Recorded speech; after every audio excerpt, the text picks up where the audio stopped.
una cohorte de adulones iba a ver cómo se levantaba el rey. Incluso se consideraba un gran honor asistir o estar habilitado para asistir a las levantadas del rey. Hasta sus diarias incursiones en el retrete eran seguidas por funcionarios y cortesanos. Y era grandísimo honor para cualquier mortal bien nacido poder acompañar a su majestad en tan íntimos menesteres. Y no era nada infrecuente que el rey otorgara esperadas audiencias a sus peticionantes en el momento en que su Alteza Real descomía las reales viandas. Dichos nobilísimos detritus eran depositados en una vasinilla, que como no podía ser de otra manera era de oro, y para recordar que el contenido de la misma era, como usted comentó, parte del todo y el todo mismo, al pasar por los salones emperifollados de espejos, el valet encargado de llevar esas regias era saludado por nobles que inclinaban la cabeza para saludar el paso de su Alteza Real, reducida, eso sí, a su más decantada expresión orgánica. Como ve, dice, en todas partes se cuecen y evacúan habas. Está muy bien lo de Kilian, siempre. Gracias, Kilian. Al comienzo del libro séptimo de la República, inmediatamente después de hablar de la línea dividida, como saben todos los que escuchan el programa de Tinelli, me estoy refiriendo al libro de Platón, claro, Sócrates le pide a Glaucón que se imagine la siguiente escena. Mira, dice Glaucón, Sócrates, que es por cierto un personaje de Platón. No dije nada. Le dice, mira, Glaucón, imagínate a unos hombres viviendo en una caverna. La entrada de la caverna ocupa toda la fachada. Los hombres se hallan en el interior de la caverna desde la infancia, encadenados en el cuello y las piernas, de modo que no pueden moverse ni volver la cabeza tampoco. Lo único que pueden ver es el fondo de la caverna. ¿Estamos, Glaucón? Sí, dice Glaucón, que sí a cualquier cosa. Fuera de esta, dice Sócrates. ¿De cuál? Pregunta Glaucón. De esta, dice Sócrates. Cuando entra el Cibíades en ese momento. Es la caverna. Dice, sobre una altura brilla un fuego. Hay un fuego, una hoguera. Entre el fuego y los hombres de la caverna se interpone un camino elevado sobre un muro, camino alto. Así que imagínate, Glaucón, los tipos, así como te los dije, en la caverna mirando para el fondo, afuera un fuego, y entre el fuego y la caverna un camino elevado, un terraplén. Sí. A lo largo de este camino hay hombres que acarrean objetos de toda clase. Llevan figuras de hombres y animales, de piedra y de madera. Hablan, o algunos hablan y otros permanecen silenciosos.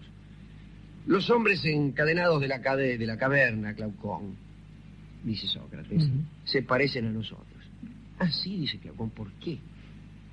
Cada uno de ellos ve lo mismo que sus vecinos. O sea, sombras proyectadas por el fuego sobre el fondo de la caverna.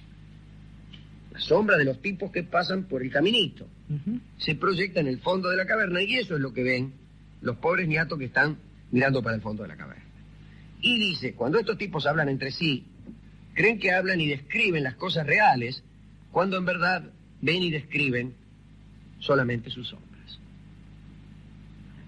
Lo mismo le sucede con las voces que oyen desde afuera, desvirtuadas por el eco. En realidad no son las voces reales de los personajes, sino ecos desfigurados que llegan después de rebotar en el fondo de la caverna.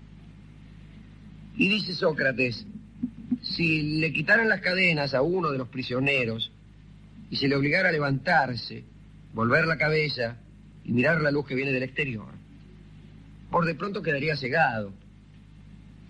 La demasiada luz confunde y enloquece a quienes no están acostumbrados a ella. Si se le dijera que había estado viendo durante toda su vida apariencias y que recién ahora está ante las cosas reales, pues el tipo no sabría qué decir. Lo más probable es que juzgaran más reales las cosas anteriores, las que había venido viendo en el interior de la caverna, y si se le obligara a mirar de frente la hoguera, pues no hablemos, porque se enloquecería. Pero, si a este hombre se le empezara a habituar a la visión de las verdaderas realidades y no las apariencias, bueno, terminaría por descubrir que lo que había visto hasta entonces eran meras sombras. Se acostumbraría a ver las cosas mismas, que en definitiva son modelo de aquellas imágenes. Y más tarde iría elevándose hasta que al final podría ver hasta el propio sol, si me apurás, Clau. O Glaucón. Glaucón. Digo yo, ¿por qué? Bueno, entonces se alegraría el tipo del cambio. E incluso empezaría a tener una cierta piedad por aquellos pobres tipos que aún siguieran encadenados. Y no solo les tendría lástima por creer que ven cosas reales, cuando ven solamente apariencias, sino por creer que los honores y recompensas que reciben o que ellos mismos se otorgan entre ellos son cosas valiosas.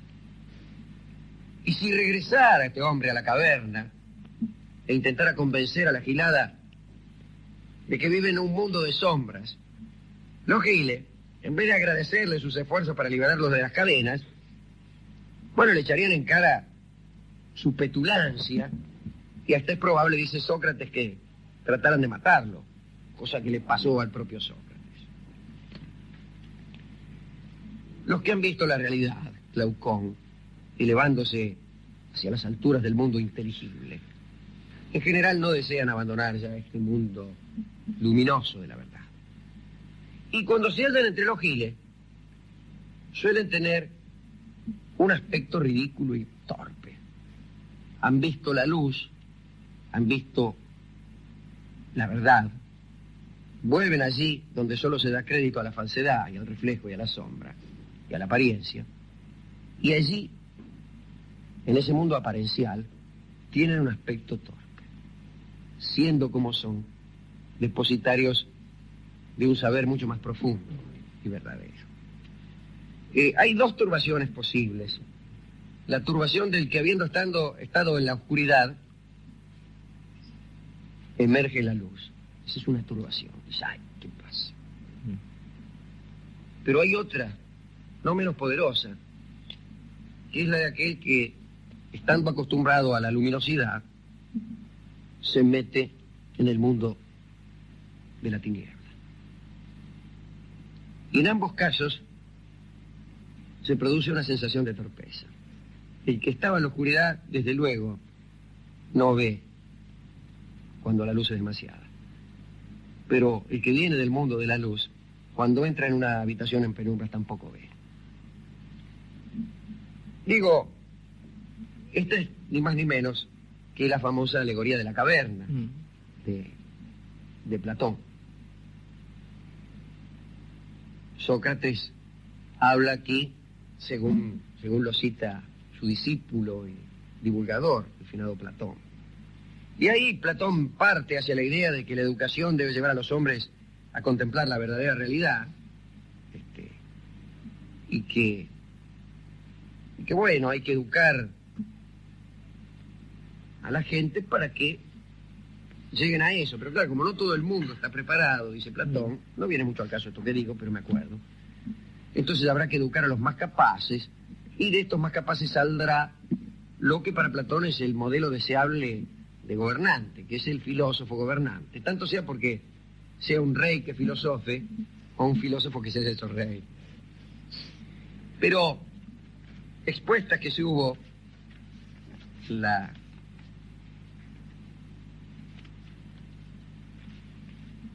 susomentada alegoría, diráse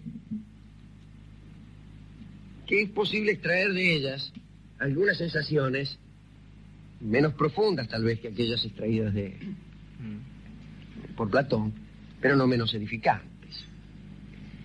No solamente se refiere o es funcional esta alegoría en el plano de la gnoseología. ¿Está bien? Sí. Claro. Sino también, me parece a mí, en los caminos más pedestres de la cotidianidad. Y es verdad que salir a la luz,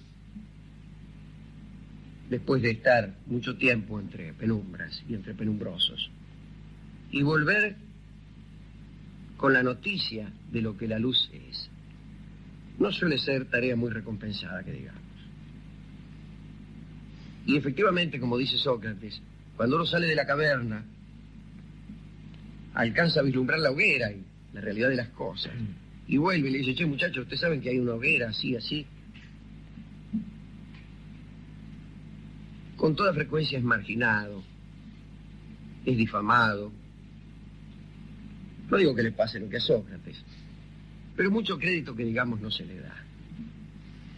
Yo que no he salido de la caverna y que estoy ahí mirando para el fondo y encadenadas mis piernas, mi cuello y aún mis entendederas, porque estas cadenas de hoy son cadenas más poderosas que las que había en tiempos de Platón. Cadenas que quizá no lastiman ni aprietan, pero que son más seguras. Aquellas cadenas podían romperse haciendo fuerza. Y estas, quién sabe. A veces la fuerza que hacemos para romper las cadenas son las cadenas. Pero... No está mal eso. No está nada mal eso. Pero a veces me parece, por ejemplo, desde adentro de la caverna, que no estoy viendo sino sombras, y que a mis espaldas, exactamente a mis espaldas, hay una realidad que no se me muestra. Hay una hoguera que las cadenas me impiden ver.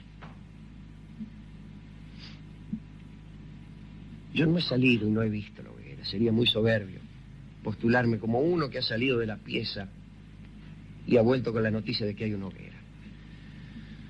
Pero sí he conocido a algunos que han salido. Y he sabido lo que les ha pasado.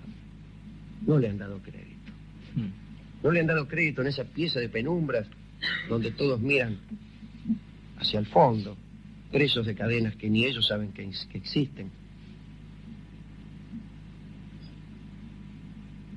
Digo, los he visto regocijarse en esas imágenes. Los he visto, como dice Platón, otorgarse premios y distinciones unos con otros, creer que esos premios son valiosos y despreciar al que ha venido de afuera, con la noticia de una realidad que en esa umbrosa habitación se desconocía. Creo que era Juan el que decía, no, la luz en las tinieblas resplandece, mas las tinieblas no las comprendieron.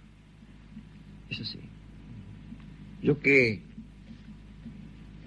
estoy tan preso en la silla como los demás, quisiera hoy no postular un esfuerzo para librarnos de las cadenas, pero sí un esfuerzo para al menos sospechar que a nuestras espaldas hay algo que las sombras proyectadas en el fondo de nuestra habitación no alcanzan a revelar. Nada más que eso.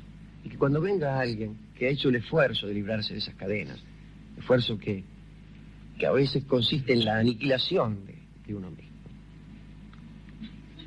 lo recibamos, sino con comprensión, que a veces nos está vedada, al menos con una cierta admiración, con un cierto cariño. Digo, como se mira a los héroes que son capaces de proezas que a nuestra vida pequeña y burguesa le es vedada.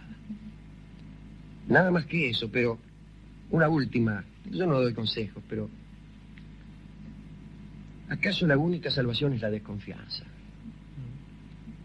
La desconfianza en las sombras que vemos. Tal vez si empezamos a pensar que aquello que desde la infancia, como dice Platón, se nos viene enseñando, podría no ser cierto. Aunque sea, le obligaremos a quienes proyectan esas engañosas sombras a ser un poco menos groseros en sus engaños, lo que ya es algo. Y pensando en eso, Alejandro, se me ocurre que hay 3 malas noticias, en principio, con esta charla que usted acaba de intentar abrochar. La primera es que la alegoría es una de las peores figuras que se conocen en la literatura para tratar de enseñar algo. Sí, en principio porque la alegoría obliga a una fidelidad perpetua y a veces demasiado extensa, siendo que el mundo no funciona así.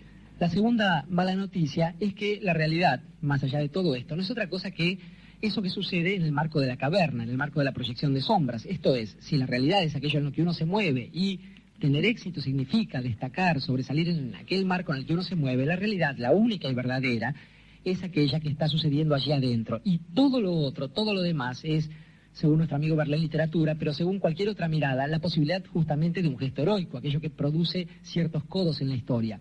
La tercera mala noticia se me ocurre que es aquella que podemos tratar de vislumbrar también como Entre Sombras, y es que aquellos que fueron nunca volvieron. Esto es, cuando se va hacia esa mirada, no se vuelve jamás.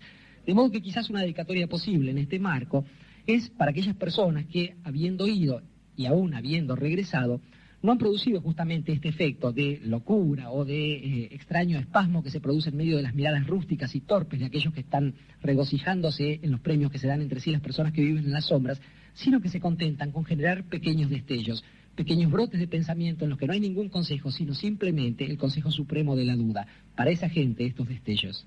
Adelante, don Ignacio. En todas las telenovelas, no tanto en las telenovelas de la tarde, donde hay algunos dramas de amor, ¿no?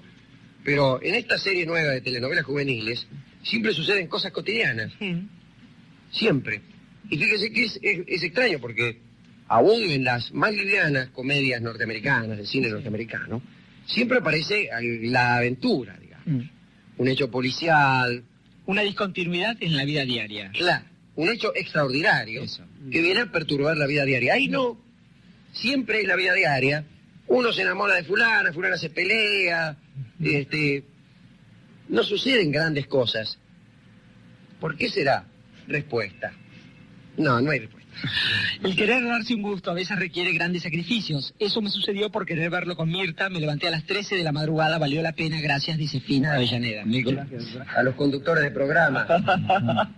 Le andan atrás. Le andan atrás, y le insisten para que le hablen y que no le dan ni bola, Ni bola también ahí. Claro. Lo que le pasó al fotógrafo lo tiene merecido. Él lo discriminó al bueno de Dorio y la venganza fue terrible, dice Delma de Castelar. Que le robaron el trípode del fotógrafo de gente. Sí. Le empieza a gustar el vermú, elabora toda una ética del vermú. El poder digestivo. Claro, que es digestivo, que es bueno, que estimula, sienta bien. Y que detesta el vermú y en cambio ama el chocolate con churros, elabora una ética del chocolate con churros. ¿Y cuál es la actitud noble en este caso? No muy distinta, pero es esta. A lo mejor a usted le gusta el chocolate con churros y se lo toma el chocolate con churros. Pero tiene que tener el valor de saber que es pecado. Si usted no puede resistir las tentaciones, y aclaro que yo tampoco, y tiene que ser canalla, séalo. Pero después, a pechugar. No invente una preceptiva que enaltezca la canallez. No. Diga, mire, lo siento, soy un canalla. Soy un canalla, voy a tratar de enmendarme, pero por ahora no puedo. Eso es lo que hace un tipo ese. Y sí. Esta no, que si no, que las amigas, que mis cosas. ¡Anda! Dejate jorobar. Yo tiene razón Gustavo, lo que pasó acá es mentira. Es todo mentira. Que se enamoró del otro tipo, el Aníbal. Aníbal ese, que sí. Ya salía, además las amigas eran una tapadera para salir con Aníbal. Claro, que no salía con las amigas salía con las amigas y por ahí ¿sabe quién caía? Sí. Aníbal, sabe. Que eran amigas de Aníbal las Eran tipas. amigas de Aníbal. Le hacían chogán con Aníbal, Sí. porque le pagaba copetín. A las amigas. Es primo de alguna, Aníbal. Vio que las amigas siempre tienen Primo un de primo. alguna o algo, siempre entre bueyes no hay cornada. Sí. ¿O sí? Sí. Bueno, vamos a dedicarle a Gustavo Y Aníbal y también. a Aníbal también este sector del programa. El insistidor Aníbal.